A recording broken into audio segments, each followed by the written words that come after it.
Ladies and gentlemen, please join me in welcoming these two extraordinary women, Simone Ledeen and Hagar Chemali, to the stage. Thank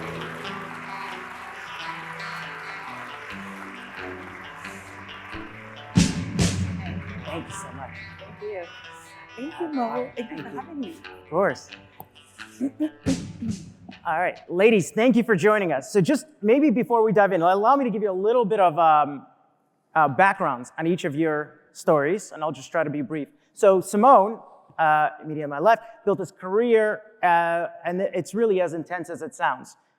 She served 2 tours in Afghanistan, had roles in Iraq, had been at the forefront of US defense and intelligence, specializing in counterterrorism, and worked with General McChrystal to uncover Taliban funding sources. And today, Simone is an advocate for defense, advanced defense technology, and a partner at Texas Venture Partners. Thank you, Simone. Hagar has had an impressive career in national security and finance as a go-to expert, tracking down terrorist assets and navigating high-stakes diplomatic situations. She served as a White House spokesperson, held top roles at the Treasury, and was appointed under the Obama administration, where her role was to find and freeze al-Qaeda assets. And Hagar is now a professor at Columbia, busy with her own firm, Greenwich Media Strategies, and she continues to be an important voice on the shifting geopolitical landscapes through her award-winning show, Oh My World, worth checking out. It was a lot of fun. All right, ladies, it is an honor to have you. Thanks for being here. Thank you for having us. Thank you. So before we dive in, and I'm going to do something different, actually, because I realized I accidentally deleted the questions I was going to ask you. So let me, while I'm finding it, maybe I'll ask Simone. Simone and I will just talk to each other. We're friends. I'm going to ask Simone a question, because what I really don't understand is, how did a nice Jewish girl find herself in Afghanistan and Iraq? My mother asked me the same question a while back. What happened, it was sort of a very strange and, in retrospect, lucky series of events that started on September 11th. And on September 11th, one of our family's very close friends was on the plane that hit the Pentagon. And I was on my way to business school. My flight to business school was obviously delayed for a couple of weeks. And I had an opportunity to think about, for me, everything changed. For our family, for the nation, everything changed. And for us personally, everything changed. I have 2 younger brothers. They both ended up serving in the US Marine Corps in Iraq and Afghanistan. I like to remind them that I was deployed more than both of them combined. But it became the story of my life, to serve my country and try to prevent 9/11 from ever happening again. Yeah. And Hagar, I mean, you worked for Obama. Simone worked for Trump. So where does Simone rank on the frenemy scale? Like on a scale of 1 to 10? Yeah. Pretty high. Just kidding. Simone and I are really good friends, and we met actually under the Bush administration when we were both working in counterterrorist financing then. And I think the dirty secret in Washington is that people are not as enemy or frenemy as they may seem sometimes. Maybe you and I are unique. I don't know. I don't think so. But more and more, I think we are unique. Is that so? Maybe we need to brand ourselves like I like it. Show that, the bipartisan thing. But yes, no, she's not on the frenemy scale. Never was. So in all seriousness, I mean, you've been tracking down tracking down al-Qaeda assets. What were some of the most surprising or perhaps challenging aspects of getting to terrorism financing, and how has this field evolved over the years? Oh, well, so to give a bit more context, I handled the Levant and Iraq, and at that time period, this was 2006 till 2010. So, our office was created in 2004, shortly after September 11, obviously. Like Simone, I was very motivated, and you had a lot of us in government who were very motivated after September 11. And so I handled this region at the time that was really focused on al-Qaeda in Iraq, on countering Bashar al-Assad's regime, and on countering Hamas and Hezbollah specifically, and other smaller Palestinian terrorist groups. And in terms of challenges, well, there were a lot, but at that time period, it was a difficult time to convince. There were a few things. One was difficulty in convincing the White House that Treasury needed a seat at the table. These were very new tools, using sanctions to target criminal groups and terrorist groups and nefarious actors around the world. It now seems it seems like a very obvious part of our foreign policy toolkit, because any conflict that happens or national security crisis, they turn to Treasury now to craft sanctions. But that was not the case at the time. And so we were constantly fighting for a seat at the table to say, you know, these tools can be very powerful, they can be very effective in countering not just terrorism, but proliferators of weapons of mass destruction, drug traffickers, so on.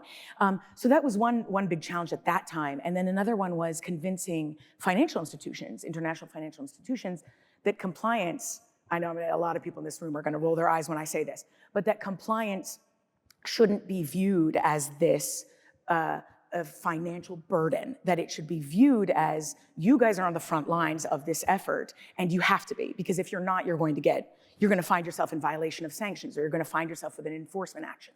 And therefore, compliance shouldn't be viewed as this annoying financial burden or a money suck. It should be viewed as something to uphold your reputation and advance you in this world. So I would say that, and then finally, it was dealing with different characters in the Middle East. Yeah. As when you have the American mentality, or when you are a woman, can present its own set of challenges. But the American government is very used to. I was never disrespected so much. We'll get into that. Okay. but we were used to a lot of people trying to swindle us, give us BS, and we knew that. But it was annoying to try and actually, when you're trying to achieve a certain mission. Okay. I'd like to come back to that, and thank you for giving my chief compliance officer a new lease on life. And Simone, you described your time in Afghanistan as like, I think you've called it Whiskey Fox, Tango Foxtrot, like you analogized. Maybe could you just share either a story or an example of like how your deployment shaped your views on the conflict or defense policy broadly?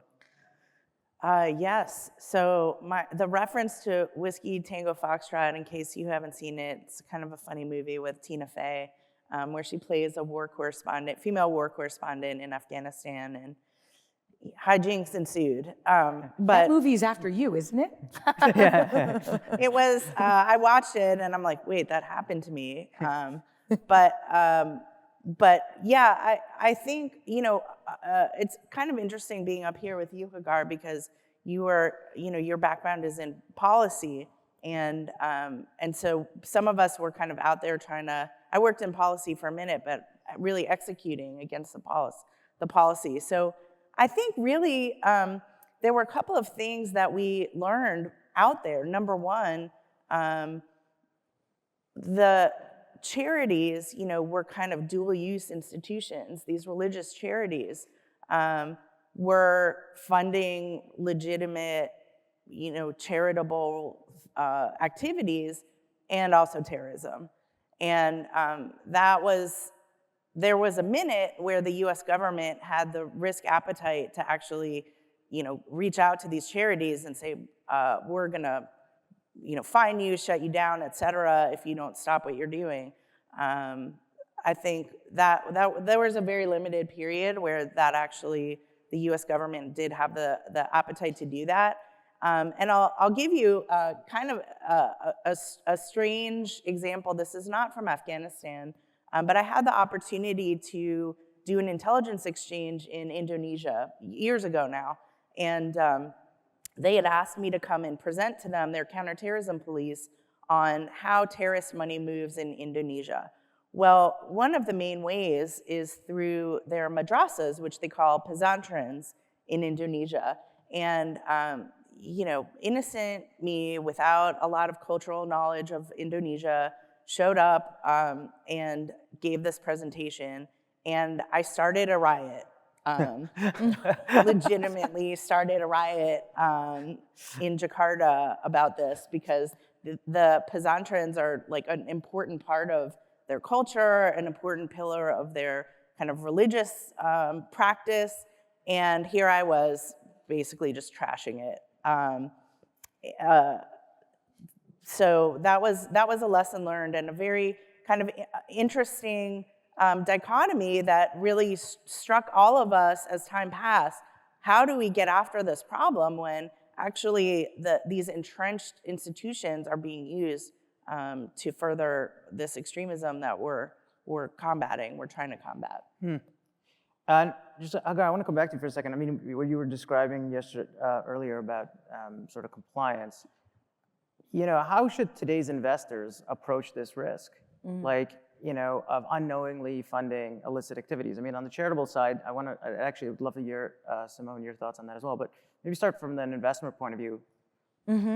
Sure, the unknowingly and unwittingly is not gonna save you much when it comes to authorities. And that's because there's a high expectation now that there is a lot out there to help you figure out if your money is going to good use. And by the way, that would go the same for an investor as it would for someone donating to a charity. Right. The issue that Simone just highlighted still happens a lot. There are still charities. In fact, a Hamas charity was just sanctioned a couple weeks ago for a big one that was operating here in the United States or soliciting donations from universities in the United States. Asking for donations that were going to fund fighters, Hamas terrorists and militants and so on. And so there is no excuse really for it, is the view of law enforcement and authorities. And the reason for that is that on one hand, you have the obvious sanctions list that the US puts out, there's a UN one. A lot of US sanctions are mirrored with Canadian sanctions, with European sanctions. A lot of them are done multilaterally. Not always, but even if they're not, a lot of people look to the US sanctions from OFAC, from Treasury. But you can't stop there, and that's the thing that Treasury is always saying, is that just scratches the surface, because each of those individuals or companies or persons, as we say, on that list is backed by an entire financial network. And so compliance teams usually struggle with, well, we're not intelligence people. Why are you relying on us to figure that network out? And it's not so much that they're relying on them to figure it out, but there's a lot of good practice now in due diligence, in customer due diligence, and in know your customer and so on, to prevent that, and a lot of regulations, right? That you have to know your beneficiary owner, for example, and the recipient, and in ways that weren't even the case 10, 15 years ago. But ultimately, also, there are a lot of softwares now, and I don't want to endorse any one specific one. If you want to come to me, there are a few I can recommend to you. But there are a lot of softwares and a lot of companies and a lot of former Treasury people who have gone off to make different financial technologies and firms to help companies address this, and they're relatively inexpensive given the return that you're going to get or the enforcement fine that you're going to avoid. And so that's what I would recommend for that. So there's a couple of components here. There's the charitable side, there's the investment side, but I think also when we look at it, and Simone, I think you've observed like externally funded PR campaigns that have been used to destabilize Western countries. I think that was part of your remit. How do you see that affecting global stability today? How can the West respond? Just maybe touch on that. Sure. I just to kind of foot stomp what Hagar said, I ended up, when I left government the first time, I ended up working in financial crime compliance for a major British bank, and what you said absolutely rings true, and I know people is still a big concern, today. But with respect to, sorry, can you? Just the PR campaigns that are being utilized to destabilize the West. Yeah, so they're PR campaigns, but they're actually what the U.S. Defense Department calls operations in the information environment. So they're like military operations, but on the internet, on social media, not with kinetic weapons that explode. But the effect can be as strong or stronger. And we're seeing, for example, in the US, this big movement, quote unquote movement across our universities, targeting what they call Zionist, pro-Israel, Jewish people. This is now, and there's been a lot of reporting in the media about it recently, this is foreign funded campaigns that are like strategically, these people are placed strategically in different universities, and Hagar actually teaches at one of them, where they're trying to convince us that this is an organic movement. Wow, we had no idea there are all these people that are anti-Semitic in the United States. Not really. A lot of these people are paid, bought and paid for by our enemies or by the enemies of Israel, and many times one and the same. So that's sort of the point that I make over and over. This is an operation. This is a information operation, and it is a foreign-funded information operation. And so a lot of us we can get very upset about, wow, this is a new United States. I never thought I'd see this in America. This is not an organic movement. This has been planned. This is being executed against a plan. And so I think it's important to keep that in mind as we kind of continue forward. And of course, now we're in the eve of the US presidential election. And so everyone's getting very more and more excited about things. And we'll see how that plays out. So maybe just before we come back, because I guess the question is, how do we in the West respond? And presumably the same dynamic, this is a question, the same dynamic that you're seeing, this funded effort in the US is happening in Canada as well. Again, it's a question. And B, how do we in the West respond? And Hagar, also as you a professor at Columbia, would love to hear your thoughts on this as well. So Simone, any thoughts before we move on? I don't see it happening to the degree in Canada that it is on the university campuses. Certainly, there's waves of violence against certain communities here, especially right now, the Jewish community that we're seeing. I haven't seen the same level of media attention on, the organizational structure behind this. So it's difficult for me to say. Now I'm a private citizen just like everybody else, and I don't have access to the intelligence that I used to. So all I can do is kind of follow what the media is saying and try to make my own determination. But just given the scope of what we're seeing in the United States, it certainly wouldn't surprise me that these similar operations would be taking place not only here, but across the West, other Western allied countries. This is a movement not just against, Jews, Zionists, whatever, pick your terminology, but also against the West. And this is something that I say repeatedly in front of the audiences that I speak to, because I think it's important to note, perhaps there's, what we're looking at right now is the first front, but that's not the end. This is just the beginning of what these actors have planned for us, for all of us. So I think it's important to note that.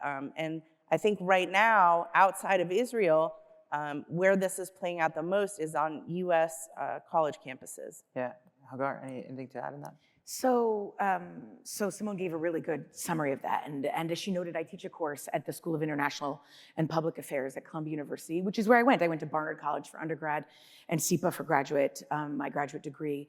And I was actually there during the Second Intifada as a student. And I remember being horrified at what I saw on campus, and it really turning me off from the entire conflict, which is important because when I went to college, I went very, bright-eyed and bushy-tailed, and I have a very unique background that really made me feel that I wanted to work in peace and peacemaking. My family is Lebanese, but both my parents are from Beirut. I'm born and raised in Greenwich, Connecticut. My mother is Lebanese Jewish, which is very rare. Huh. I don't know if I talked. No, we didn't. My dad is Lebanese Christian. And so always, and I was raised every day I was reminded every day how lucky I was to be born in the United States. And so I felt, I was raised with this very deep love of country and patriotism, and I really wanted to help, in any way I could.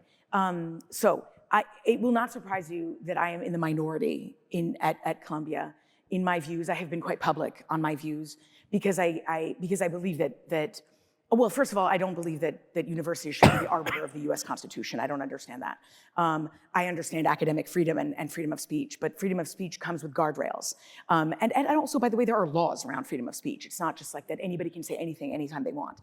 And yet there's this reticence to to teach those guardrails and to guide. And there's also a reticence, a deep reticence, and this is not just at Columbia, this is perhaps in a lot of elite educational institutions. You're good with water. Is this kind of reticence to guide right from wrong, right? And this fear, also this deep fear of being canceled, or fear of leading and being strong. And I had a deep problem with that on campus. So there is this, to explain a little bit what I can analyze of why this was taking place on campuses, is it's a few factors. Most of these students do not understand this conflict. Even with what they Google, they still don't seem to understand this conflict. Right. And there are a few reasons for that. Some of them don't know anything about the conflict at all, but they're joining because it's something tribal. It's like they can join a group that gives them a purpose. It gives them a group of friends to join, and a cause to feel strongly about. I am sure there's some kind of psychoanalytical analysis about the fact that these were all kids that were raised in the pandemic during their formative years. So some of it is that. Some of it is that they are led to believe that they are protesting against the oppressor, against the colonizer, against an apartheid regime. And these are all factually inaccurate, but it doesn't matter. When you're dealing with this fight over propaganda, and as Simone mentioned, they are being influenced by nefarious foreign actors, and they are so naive to it that they don't even realize it. It's hard to counter that if the other side doesn't want to guide them, doesn't want to teach them right from wrong, doesn't want to explain to them the difference between terrorism and not, or Hamas and Palestinians, by the way. The way they protest harms the Palestinian cause, and there are a lot of Palestinians who are out there saying that. Right. So this is what explains a little bit this phenomena, and I believe, unfortunately, that it will get worse. It's a very dangerous and slippery slope when people start justifying terrorism or armed resistance. It has been proven over and over and over again that peaceful resistance, nonviolent resistance is what is successful for any kind of protest. But no one is teaching them, no one is guiding them, and that's the issue that I've had as a professor. I struggled with that at Columbia. Yeah. Before we get deeper into geopolitics in the Middle East and what's going on there, and some of your roles in that, maybe Simone mentioned that she unleashed a protest in Jakarta. Were there any cultural interesting stories or faux pas or anything like that sort of happened in your world as in your role?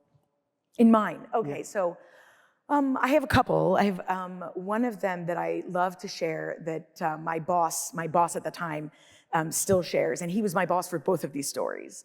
His name is Danny Glazer. This is an important part of the story. His name is Danny Glazer. Simone knows him. He was Assistant Secretary for Terrorist Financing, and he was labeled by Secretary Geithner at one point as our chief thug. And that's because he looks scary. He's kind of this big guy. And he's actually a total teddy bear and super sensitive, but that's beside the point. And he was kind of dispatched around the world to crush terrorist financiers and financial criminals. Anyway, we were on a 2-week trip across the Middle East, and we were in Saudi Arabia, and there was a Salafist judge, and I don't know if any of you understand the system there, but a Salafist judge is as religious as it gets and as conservative as it gets. And we were seated we were at a dinner, and the judge kept, inching his chair closer to me, and he kept touching my arm, which is really a big no-no in Saudi Arabia. And this was a dinner that included other representatives of the Middle East. So I was seated across the central bank governor of the UAE. And he starts, the Salafist judge starts talking to somebody else, and then he's pitching me, this Salafist judge starts pitching me in a really weird way, and I'm not really following what he's saying, and he doesn't speak in English, so we're speaking in Arabic, but my Arabic is Lebanese Arabic, which is very different than the Gulfi Arabic. And the central bank governor tells me, don't you understand what he's telling you? He wants to make you his fourth wife. And I was like, and I was engaged at the time. That didn't matter. I was engaged at the time, so I had my ring on. And I just tried to be polite about it. I was like, oh, no, thank you. I'm good. I have a man at home. I'm okay. And the central bank governor was like, no, you don't understand. That's not how this works. He's going to tell your boss, because he needs to ask a man, and you're here with your boss, which also confused me completely. And I was like, no, really, that's totally fine. Thanks, but I declined, politely. And I told my boss, I kept telling him, I was like, you need to sit between us. And he was in the middle of some big deal. And then afterward, anyway, I kind of ran away at the end of the dinner, and my boss joked with me afterward. He was like, Hagar, if it comes down to a big deal with the Saudis, and you have to be the sacrificial lamb. Take one for the team. Yeah. But Danny is the best, remains one of my best friends and mentors, and yes, has protected me numerous times. Yeah, Yes. being a first wife is taking one for the team. A fourth. No, that's fourth is not good. Next level. Fourth is not good, yes. Yeah, all right. Yes. They Wow. recycle the fourth, I've heard. Oh, it's the fourth they recycle. That's what the UAE Like- central bank governor told me. He was like, you don't want to be the fourth. I was Like Henry because I was VIII. really considering this, so thanks. All right, so let's go back. Let's go into the wonky world of geopolitics. And Simone, you've suggested that the U.S. withdrawal from Afghanistan in 21 sort of encouraged terrorist activities globally. Could you maybe just elaborate? Like, how do you think that decision changed the geopolitical landscape, and what might it mean for the future of defense policy? So I had the opportunity to testify about this in front of U.S. Congress a couple years ago. And at the time, I said, what I said has played out, sadly. But yeah, the way that the withdrawal happened, and I spent 2 years of my life in Afghanistan, not back to back, but I spent a lot of time there.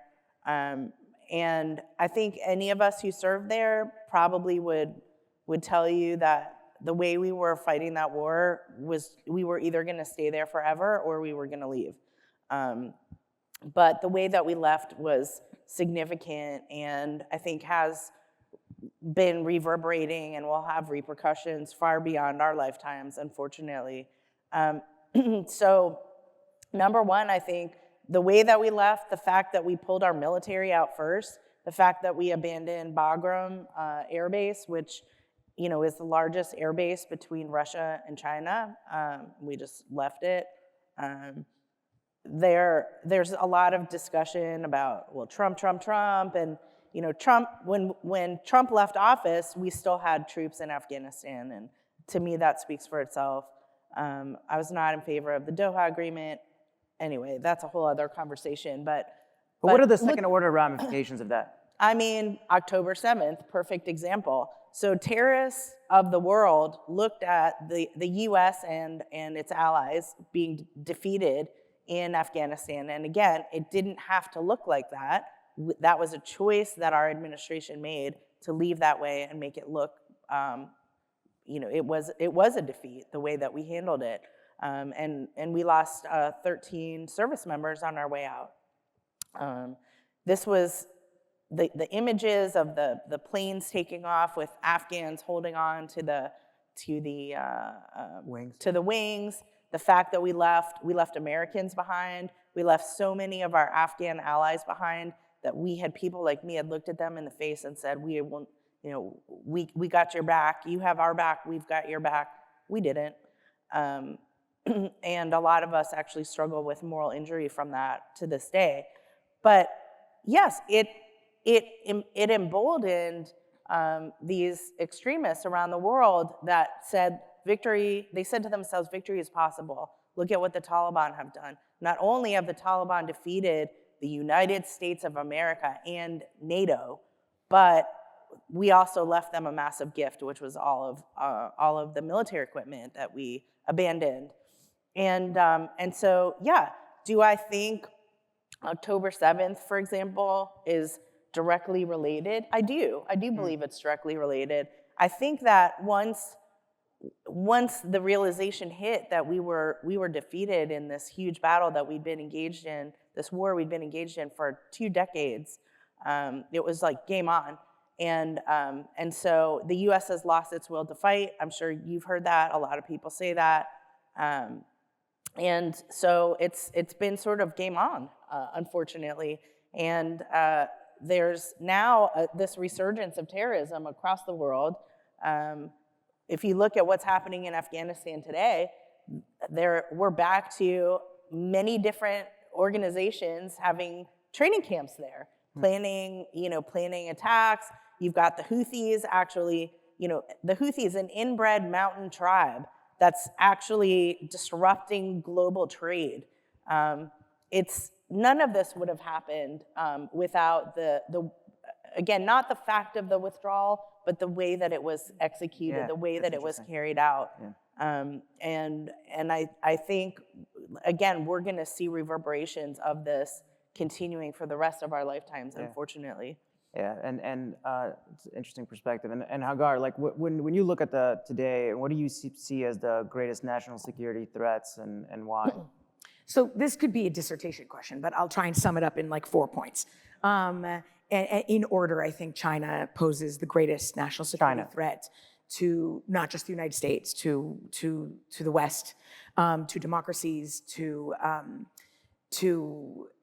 how we to the safety of individuals, to the increase in, they have their expansionist policies and the long game that President Xi plays versus, in the US at least, and I would imagine in Canada it's similar, we're much more reactive. We're much more focused on our elections and a lot of policy is shaped by that.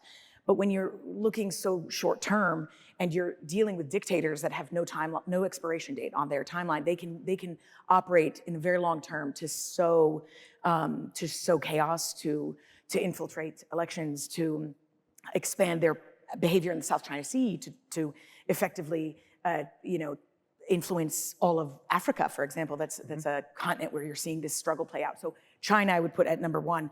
And in many ways, they are investing in technology, in defense technology, in AI, in their army, in energy, in a way that I don't know. I hope that we can keep up, but we're behind on this, and so that's also why. The second is Russia, for sure. Russia, if they are able to lop off a piece of Ukraine, is something that we're going to see the ramifications of for a while, because it won't end at Ukraine. It will move on to Georgia. It will move on to Moldova. You're already seeing those struggles play out. And without sounding very dramatic, I really do believe it will upend the international world order that was created after World War II to prevent those very things from happening. So Russia. The third I would put at AI, and I don't want to pretend that AI also doesn't have positive benefits. It has a lot of positive benefits, but if it's not regulated properly, it can be so terrifying. I'm working on a book on it right now, as I told Simone last night, allegedly. I just need to write. But the book proposal is sold, so that's the most important part. So I'm committed to this book. But just to give you an example of, if you think of the deep fakes that come out of AI, the videos that can come out of AI, the likeness of a name and a voice and an image, and you have the Chinese, the Iranians, the Russians, other nefarious actors who start creating videos in that way that make a political candidate say something, or an entertainer or an athlete or whatever, that makes them look like they're committing some kind of crime.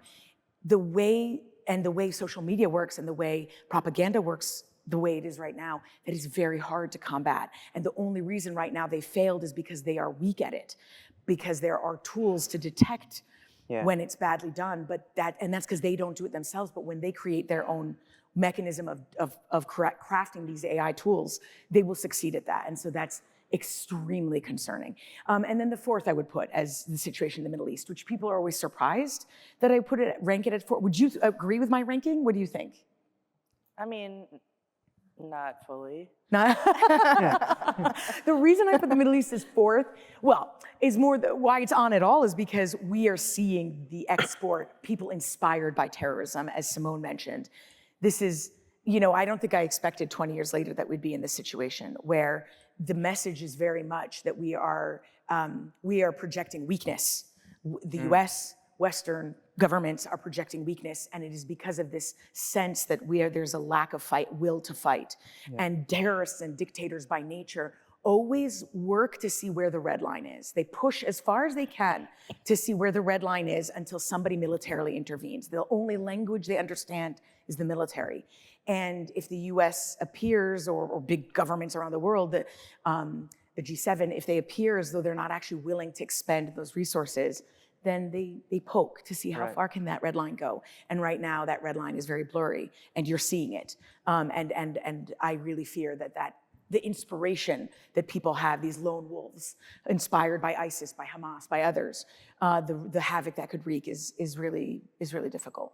Yeah, so maybe just to pivot the conversation a little bit, because I know you both mentioned defense tech, and Simone, obviously you're involved as a partner in Texas Venture Partners. Could you just tell us a little bit about kind of your views, and obviously for investors in the room, this is kind of interest, but also from a defense policy point of view, what are you seeing in defense tech generally, and what do you think is critical as we go forward? And maybe Hagar, I'll come back to you at a similar point. So I think, first of all, I guess in your ranking, the one area where I don't believe I agree is AI. I'm mostly bullish on AI. And your number one threat, China, which I agree with, is not regulating AI. It's AI. It's going full bore. And how are we going to counter that if we don't also go full bore? Yeah, fair. Totally fair. Yeah. Yeah. So just that up front, and that's obviously also directly related to defense tech, because everything's AI enabled now. But I would also say it's not just terrorism. You have state sponsors of terrorism.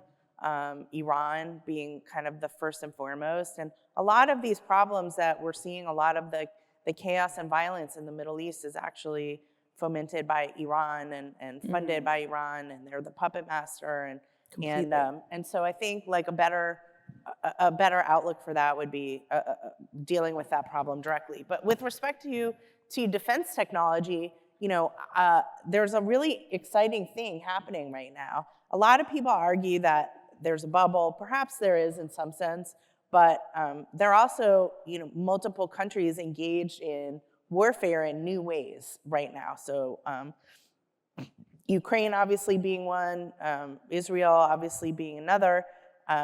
There's a lot of new technology kind of breaking out on the battlefield now, and we saw that before in Syria, where Russia and other countries were like testing a lot of their new capabilities on those battle spaces. Now we're seeing that happen in Ukraine and in Israel. Ukraine, for example, has done a really smart thing, which was buy all the drones that everyone was making from everywhere, steal the IP, and now build the best drones in the world, where they've cobbled together different things from different drones that they bought.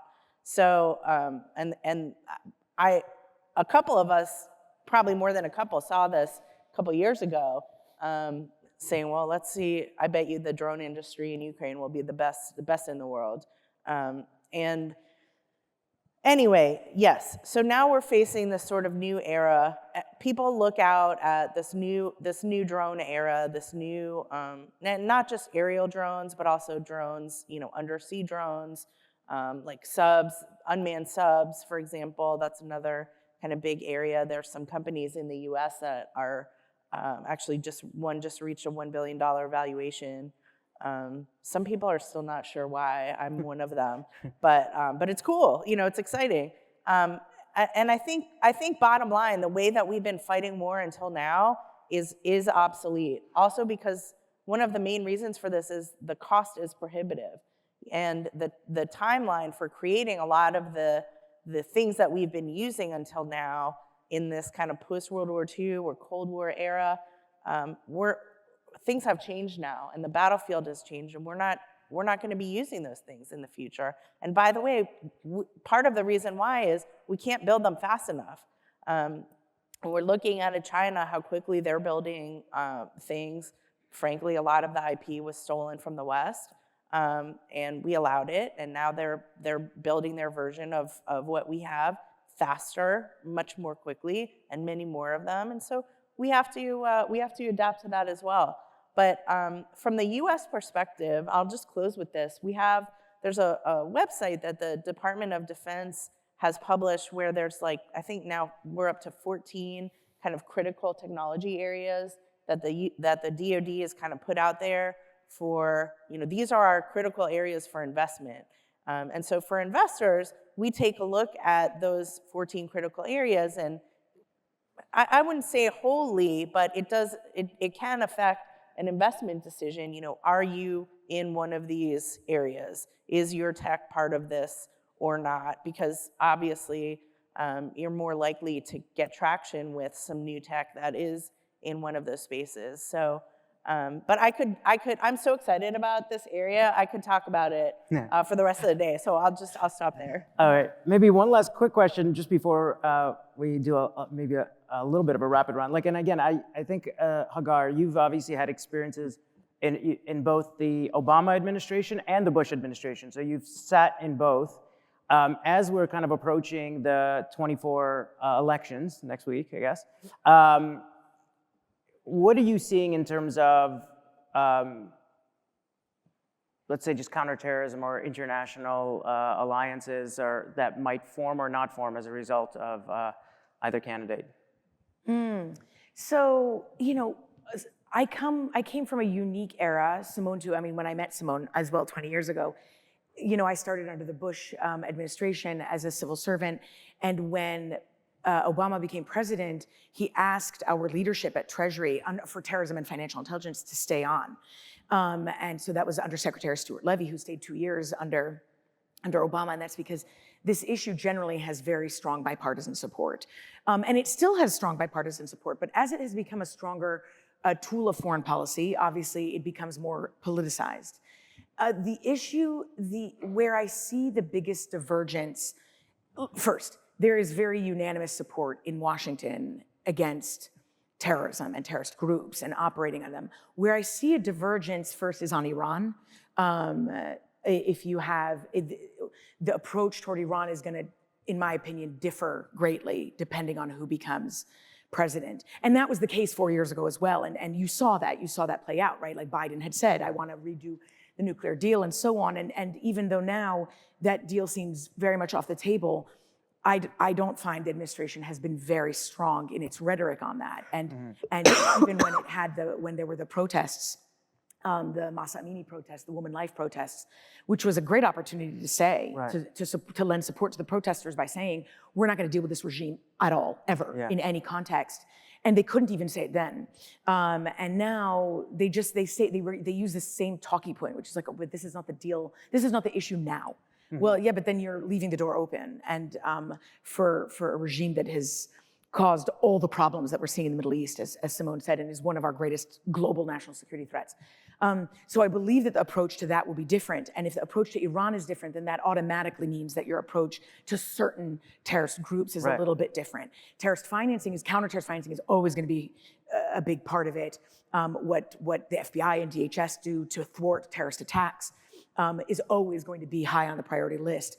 But if you at all project that you might negotiate with the Iranian regime, that you might withhold aid from Israel, then you are telling and communicating to terrorist groups that they can keep going. And that is a significant problem. And each administration is going to have their own policies. And that's why I think, I don't want to sound anti-democratic. I think there are some things they don't have to say so publicly also. Right. And that's one of them. But when you project that, these terrorist groups and rogue regimes, they don't operate the way democracies do. And from that, they hear weakness and they hear a vulnerability they can take advantage of. And that's my biggest concern. Well, fantastic. We're almost out of time here. I'm just going to take just maybe 1 minute to do, again, a little bit of a laser round, just ask you a couple quick questions, whatever first thing comes to mind. Again, once we're comparing, contrasting Obama and Bush administration, Hagar, who had the better coffee? They didn't offer coffee to anyone, not me, not to a guest. So neither of them offered coffee. That's unacceptable. Simone, the least glamorous part of hunting down terrorist funds around the world that any movie would probably not show? Peeing in a Ziploc bag. Oh, yeah, okay, yeah. That is awful. Yeah. But actually, I would show that. but that's interesting. Hagar, does anyone who's busy with tracking down terrorist funds get some carried interest or performance fees? I wish. I wish. It was very much a team effort, but no cuts from the Bloody shame. From the findings. What would you advise a new recruit? Any do's and don'ts for who are starting to work for national security? Simone? Yikes. Just have a clear goal in mind, and really reassess every year, because it's a lifestyle. It's not just a job, and so it's important to reassess. In my opinion, every year. Do I still want to do this? Do I still want to live this lifestyle? Mm-hmm. And maybe we'll end with this. Hagar, if the Salafist judge had only one wife, would you rethink the offer? Depends what else was involved in the deal. If not, would you give him Simone's number? Oh, that would have been a great way to get out of that diplomatically. No. You know when you can't make something, you're like, oh, but I have somebody else for you? Yeah. That would have been a good plan. Next time, Simone, next time. Pass. Hagar, Simone, that was really fantastic. Thank you so much. Thank you. Please accept, we have a small gift that we have for each of you. Nice. Just, please go ahead, yeah. Thank you. Oh my goodness. Yeah. That's so These are, cool. and as well, a donation was made in your honor. Oh, That is thank you. amazing. Guys, this photographer's gonna kill me if we don't look in his direction. Oh, sorry. Yes. Should we show these two? Yeah, sure, why not?